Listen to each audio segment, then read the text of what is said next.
네, 성도 여러분 밤사이 주무셨습니까? 복된 새날이 밝았습니다. 찬양 드리며 하나 배비자로 나갑니다. 73장 내 눈을 들어 두루 살피니 하나님 능력을 찬송한 찬양입니다. 73장 찬양 드립니다.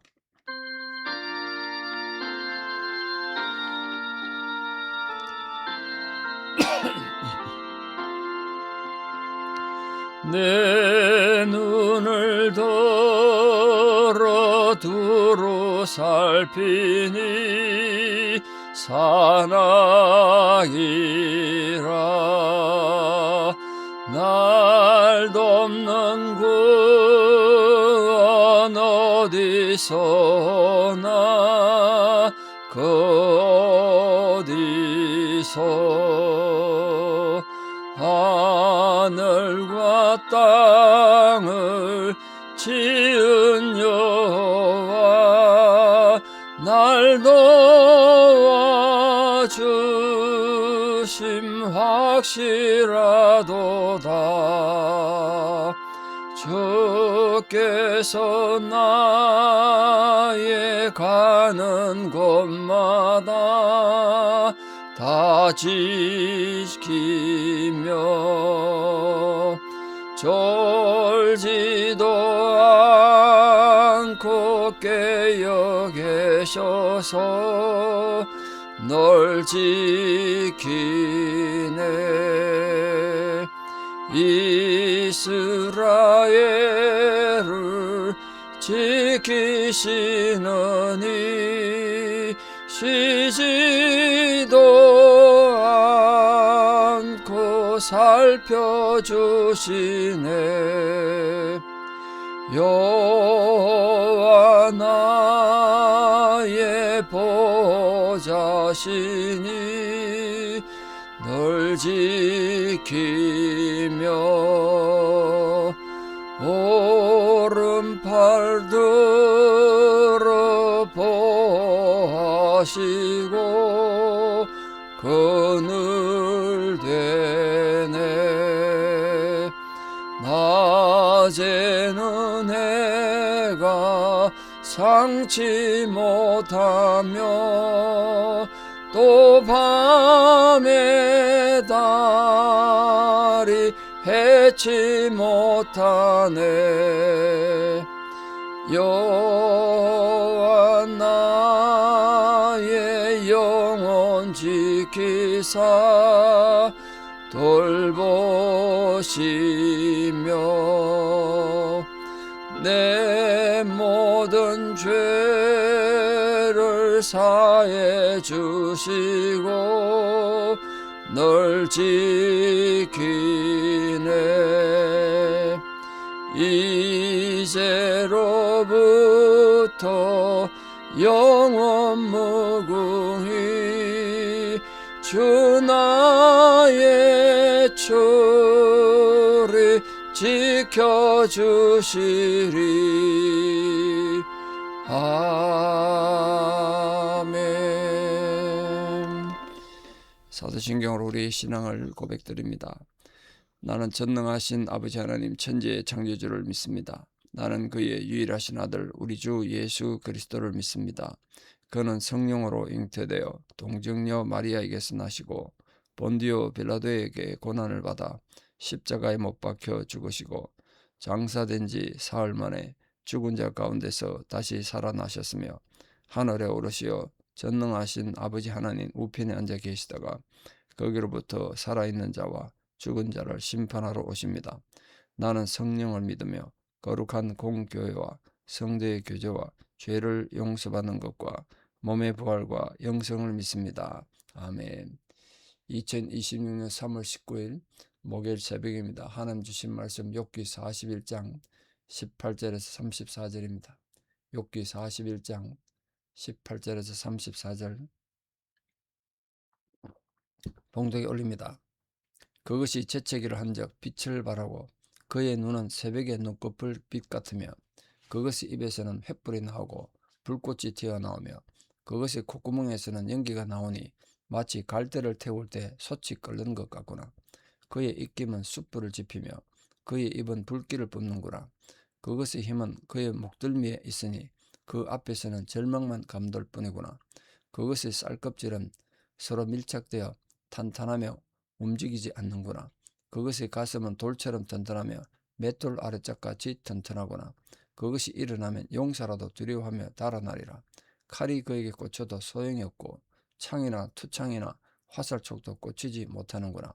그것이 쇠를 지푸라기 같이 못을 썩은 나무같이 여기니 화살이라도 그것을 물리치지 못하겠고 물맷돌도 그것에게는 겨같이 되는구나. 그것은 몽둥이도 지푸라기 같이 여기고 창이 날아오는 소리를 우습게 여기며 그것의 아래쪽에는 날카로운 토기 조각 같은 것이 달려있고 그것이 지나갈 때는 진흙바닥에 도리깨로 친 자국을 남기는구나. 깊은 물을 솥의 무리거름 같게 하며 바다를 기름병같이 다루는도다. 그것이 뒤에서 빛나는 물줄기가 나오니 그는 깊은 바다를 백발로 만드는구나. 세상에는 그것과 비할 것이 없으니 그것은 두려움이 없는 것으로 지음받았구나. 그것은 모든 높은 자를 내려다보며 모든 교만한 자들에게 군림하는 왕이니라. 아멘. 이 41장 전체에 이 리우야단, 악어에 대한 위세를 지금 기록하고 있습니다. 리우야단, 히브리어로 리우야단입니다만 토마스 옵스가 책에 쓸 때는 영어로 리바이든 이렇게 해서 우리에게 리바이든으로 알려져 있습니다. 옛날에 리바이든은 한 30, 40년 전에 리바이든이라는 영화도 있었던 걸로 기억되는데요. 바다에 엄청나게 큰 악어를 만나서 사람들이 고통받다가 처치하는 그런 영화입니다. 그 리우야단, 리바이든 같은 말을 알아주시면 좋겠습니다. 홉스가 그 성경 욥기에서 가져온 단어라고 밝히고 있습니다. 리바이든. 어쨌든 하나님께 지금 이 악어가 정말 엄청난 존재로 지금 설명을 많이 하고 계시는데 이게 진짜 사실적일까요? 아니면 상징일까요? 이게 악어에 대한 리우야단에 대한 악어라고 말하기 조금 또 애매한 부분도 있겠습니다. 무슨 우리 전설에는 용 같은 그런 존재라지 막 설명이 되는 횃불이 나오고 불이 튀고 빛을 발하고 악어는 그런 존재는 아니죠. 그 사실적이라기보다는 인간들이 좀 더 시각적으로 이해할 수 있도록 그러니까 인간의 한계를 좀 느낄 수 있도록 그렇게 표현하신 것 같아요. 그 하나님께서는 인간이 공포에 휩싸일 만한 그런 자연 현상들을 예를 들게 됐고 또 오늘 리오야단 또 악어 같은 이런 엄청난 무기 능력을 가진 존재지 않습니까? 악어는 악어의 가장 큰 무기는 이빨일 거고 또 튼튼한 갑옷일 텐데요. 사실 악어는 그 잔인함과 그 맹술에서의 그 공포심이 인간들을 제어하기에는 충분하지 않았겠습니까? 요즘이야 총도 있고 하니까 악어를 사냥도 합니다만 옛날에 여기 보면 화살도 소용없고 칼도 소용없는데 어떻게 그 악어를 제압했겠어요? 공포의 대상이 될 수밖에 없는 거죠. 특히 그 18절에 보면 그것의 눈은 새벽에 눈꺼풀 빛 같다 이렇게 표현했는데 새벽에 눈꺼풀 빛 같다 이 표현이 참 재밌잖아요. 여러분 혹시 악어를 어둠 속에서 악어 보면 어떻게 되는지 아십니까? 어둠 속에서 악어를 보면 제가 직접 보지 않고 동영상으로 봤는데요. 멀리 있는 그 탐조등처럼 빨간빛이 반짝반짝합니다. 어둠 속에서 그 얼마나 공포스러운지 그 악어 떼가 많은 데로 보니까 그 강가에 거둠이 진 강에 빨간 빛이 반짝반짝하더라고. 수십 개 빛이. 그 악어가 수없이 많다는 뜻이에요. 그런 걸 지금 하나님이 상징으로 표현한 것 같아요. 어둠 속에서 빛을 내더라니까요. 악어 눈이. 그만큼 악어가 무섭다는 거죠. 실제로 보면 예를 조그마한 배를 타고 강이나 늪지대를 지나다가 밤이 됐다. 근데 저 어둠 속에서 빨간 빛이 반짝반짝하면 이제 죽는 거죠, 그냥. 얼마나 공포스럽겠습니까? 근데 그런 걸 하나님 표현하신 거죠. 하나님께서 리브야단 악어의 모습을 이렇게 긴장되게 묘사하신 것은 분명히 목적이 있지 않겠습니까? 욥으로 하여금 그리고 오늘 우리로 하여금 인간이라는 게 결국은 얼마나 약한 존재인가 그걸 이제 깨달아 보란 거예요. 악어에 비하면 인간의 신체 조건이라는 게 얼마나 약한 존재입니까? 그래서 성경은 인간의 한계와 연약함을 너희는 안개와 같아 풀과 같아 또는 나그네, 이 나그네는 고대 시대는 정말 이 약자의 3대 약자에 들어간다고 그랬잖아요. 그러니까 아주 안개처럼 풀처럼 연약하고 순간적인 존재가 인간이다. 이거를 지금 하나님 성경에서 수없이 말씀하고 있습니다.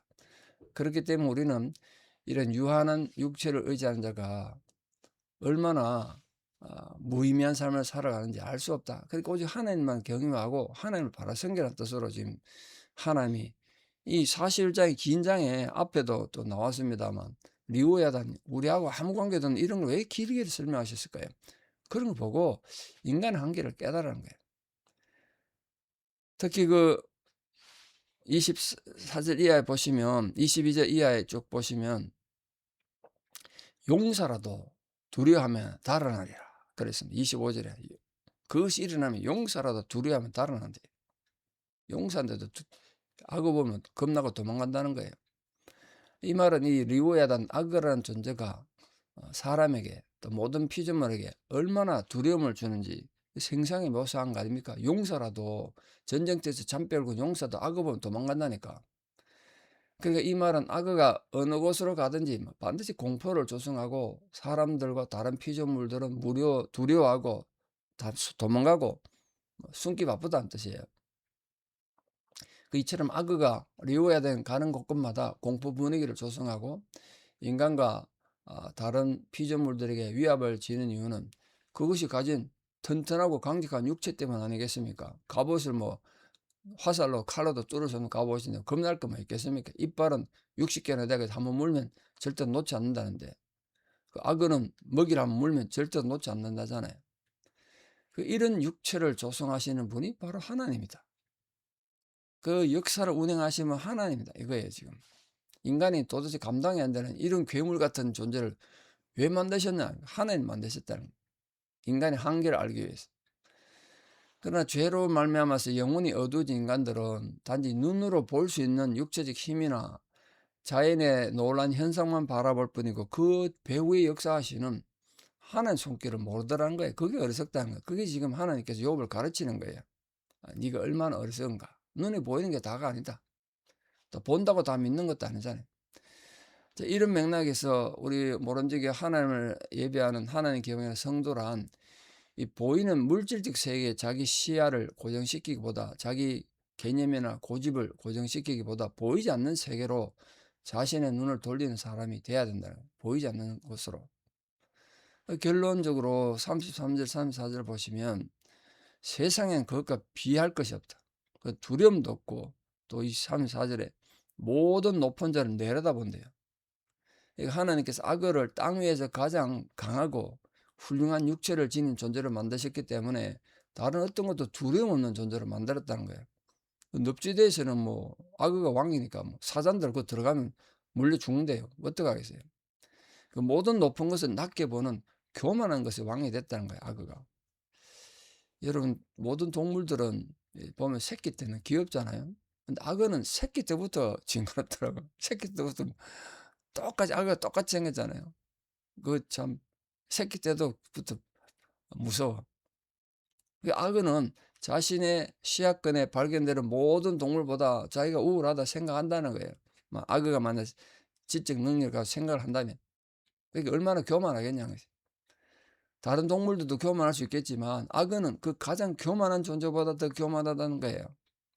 근데 이런 교만함은 자신의 존재 이유를 모를 뿐 아니라 자신의 삶에서 하나님을 인정하지 못할 때 오는 거라고요. 모든 교만은 동물의 교만이든 사람의 교만이든. 결론은 이거예요. 하나님 왜 이 리구야단 같은 존재를 말했느냐?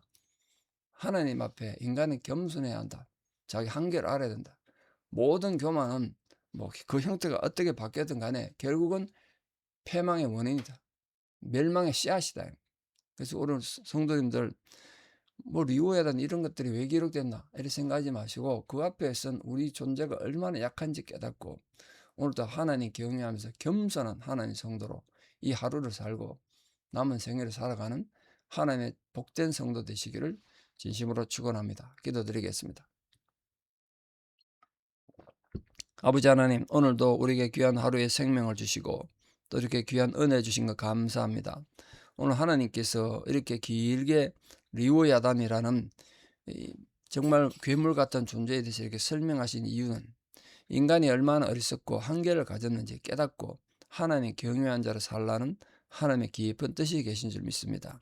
오늘도 우리 사랑하는 모든 성도님들이 이 하루를 살아가는 동안 정말 하나님 경외한 자를 살게 하여 주시고, 특별히 모든 종류의 교만을 버리고 참으로 겸손하게 하나님 섬겨서 하나님의 위로와 하나님의 격려가 우리 모든 성도님의 삶의 현장에 부어지는 은혜가 있게 하여 주시옵소서. 이제는 우리 주 예수 그리스도의 은혜와 하나님 아버지의 만극하신 사랑과 성령님의 위로 교통 역사하심이 오늘도 하늘 앞에 겸손한 하나님 자녀로 살아서 하나님 이름을 높이며 또 하나님께 영광이 되는 삶을 살기를 결단하는 사랑 성도님들의 그 겸손한 신앙의 고백 위에, 또 우리 사랑 모든 자녀들 삶이 지금도 하나님 도움의 절실히 필요하고 또 큰 수술 후에 아직도 회복되느라 고통받고 있는 성도님들 힘겨운 상황 위에 이제부터 영원토록 함께 하시옵기를 간절히 축원하옵나이다. 아멘. 오늘 하루도 믿음으로 승리하시는 복된 성도 되기를 축복합니다. 감사합니다.